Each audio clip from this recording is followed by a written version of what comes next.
2025 පළාත් පාලන ආයතන ඡන්ද විමසීම සඳහා නාම යෝජනා බාර ගැනීමේ කටයුතු මේ වන විට සිදු වෙමින් පවතිනවා.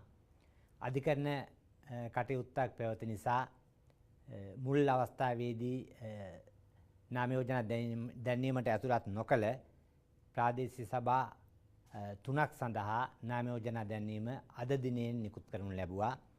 ඒවා නම් කිල්නොච්චිය දිස්ත්‍රික්කයේ පුණාකරි ප්‍රාදේශ සභාව, මන්නාරම දිස්ත්‍රික්කයේ මන්නාරම ප්‍රාදේශ සභාව සහ අම්පාර දිස්ත්‍රික්කයේ දෙහිඅත්ත කණ්ඩිය ප්‍රාදේශ සභාව සඳහා අද දින නිකුත් කරන ලද ඒ නාම යෝජනා දැන්වීම අනුව නාම යෝජනා බාර ගැනීම මේ මාසයේ 24 වෙනිදා සිට 27 වෙනිදා මධ්‍යහ්න 12 දක්වා සිදු කිරීමට නියමිතයි.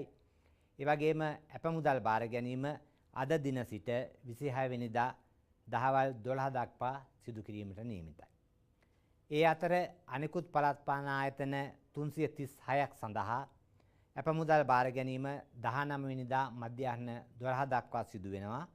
ඒ වගේම ඒ පළාත් පාලන ආයතන සඳහා නාම යෝජනා බාර ගැනීම 17 වෙනිදා සිට 20 වෙනිදා මධ්‍යහ්න 12 දක්වා ඒ දිස්ත්‍රික් ලේකම් කාර්යාලවලදී සිදු කිරීමට නියමිතයි.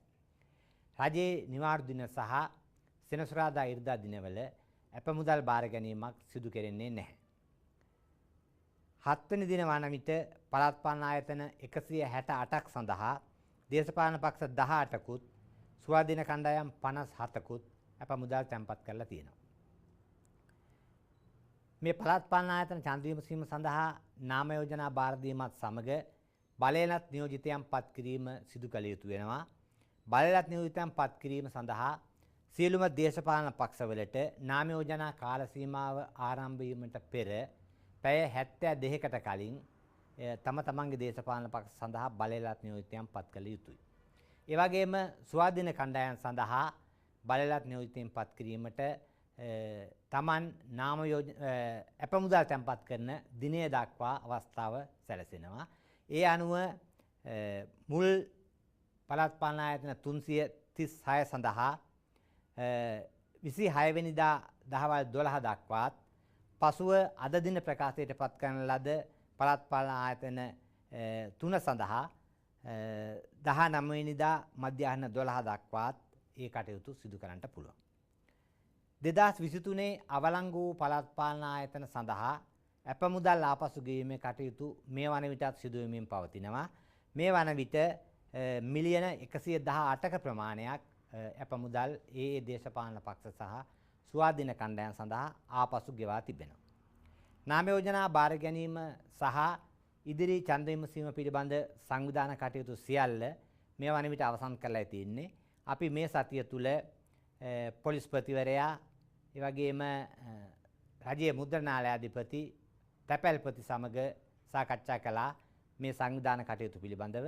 ඒ වගේම ඊයේ දිනේ සියලුම තේරීම් බාණ්‍යධාරීන් සහ දිස්ත්‍රික්කවල සිටින සහකාර කොමසාරිස්වරුන් සහ නියෝජ්‍ය කොමසාරිස්වරුන් මැතිවරණ මහලේකම් කාර්යාලයට කැඳවා දීර්ඝ වශයෙන් සාකච්ඡා කරා නාම යෝජනා බාර ගැනීම සඳහා සහ ඉදිරි ඡන්ද විමසීම පැවැත්වීම සඳහා අවශ්‍ය වෙන වැඩපිළිවෙළවල යෙදීම සම්බන්ධයෙන්. ඒ වගේම පිළිගත් දේශපාලන පක්ෂ ලියාපදිංචිය සඳහා අයදුම්පත් බාර ගැනීම අපි මේ වන විට සිදු කරලා තියෙනවා.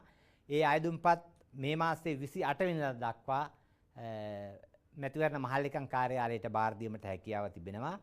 නමුත් ඒ පක්ෂ ලියාපදිංචිය සම්බන්ධයෙන් ඉදිරි කටයුතු සිදු කරන්නේ පළාත් පාලන ආයතන ඡන්ද විමසීම අවසන් වීමෙන් පසුවයි. සමහර අය අතර මතයක් තියෙනවා මේ දේශපාලන පක්ෂ ලියාපදිංචිය පළාත් පාලන ආයතන ඡන්ද විමසීම සඳහා සිදු කරන දෙයක් කියලා. කිසිසේත්ම ඒ දෙක අතර සම්බන්ධතාවයක් නැහැ. මේ දේශපාලන පක්ෂ පිළිගැනීම සිදු කෙරෙන්නේ සෑම වසරකම ජනවාරි මාසයේ ඒ සඳහා අවස්ථාව තිබෙන නිසායි. නමුත් පසුගිය ඡන්ද විමසීම අහෝසි වුණේ මේ මාසයේ 19 වෙනිදා. ඒ නිසා තමයි අපි ඒ වහාම මේ දේශපාලන පක්ෂ ලියාපදිංචියට අයදුම්පත් බාර ගැනීම සිදු කරේ. ඒ අයදුම්පත් බාර ගැනීමත් පළාත් පාලන ආයතන ඡන්ද විමසීමත් සම්බන්ධයෙන් ඒ දෙක අතර කිසිදු සම්බන්ධතාවයක් නැහැ. සමහර අය සම්බන්ධයෙන් ගැටලු මතු කරලා තිබුණා. මේ කටයුතු දෙක වෙනස් ආකාරයේ කටයුතු දෙකක්.